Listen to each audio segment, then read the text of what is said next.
అయినటువంటి దేవత నారాయణరావు గారికి, అలాగే ఈ పాఠశాలలో పనిచేసినటువంటి ఎక్కువ కాలం అంటే ఎక్కువ పరిచయం కలిగించినటువంటి తక్కువ కాలం అయినప్పటికీ మాజీ హెచ్ఎం అయినటువంటి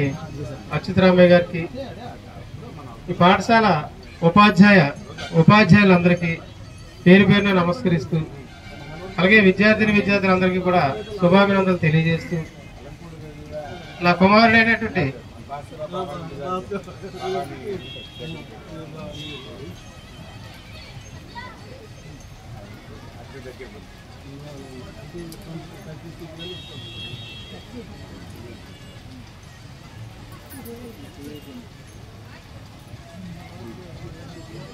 వెంకటేష్ కి, అలాగే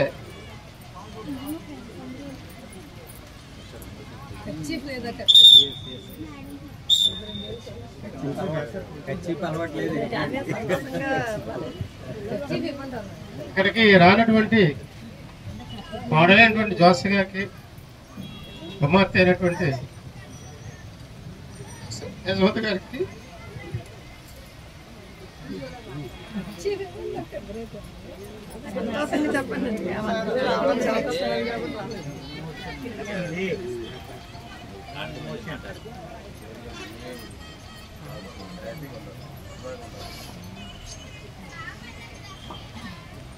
అందరికీ అభినందనలు తెలియజేస్తూ,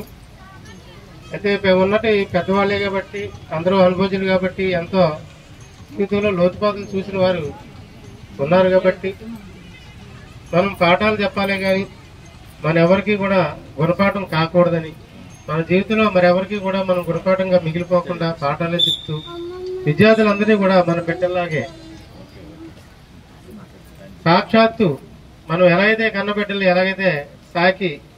ఎక్కువ స్థాయిలోకి పోవాలని చెప్పేసి కోరుకుంటున్నాము, అదే రీతిగా ఉపాధ్యాయులందరూ కూడా విద్యార్థులందరూ కృషికి తగినంత శ్రమిస్తారని, ఆ శ్రమలో భాగంగా రిటైర్ అయిపోయినప్పటికీ ఎప్పుడైనా సరే నా అవసరం ఉంటే మానసికంగా కానీ శారీరకంగా కానీ లేదా అవసరమైతే ఆర్థికంగా కానీ నా వంతు సహాయం తప్పకుండా అందించి నా రుణం ఈ మాకోనపాలెం పాఠశాలకు తీర్చుకుంటానని చెప్పేసి మరొకసారి గర్వించుకుంటూ ఈ ఇంత ఘనంగా సత్కరించినందుకు మీ అందరికీ కూడా పేరు పేరున నమస్కరిస్తూ, అందరూ ముఖ్యంగా మహిళా ఉపాధ్యాయులందరికీ కూడా మరొకసారి ధన్యవాదాలు తెలియజేసుకుంటూ ముగిస్తున్నాను.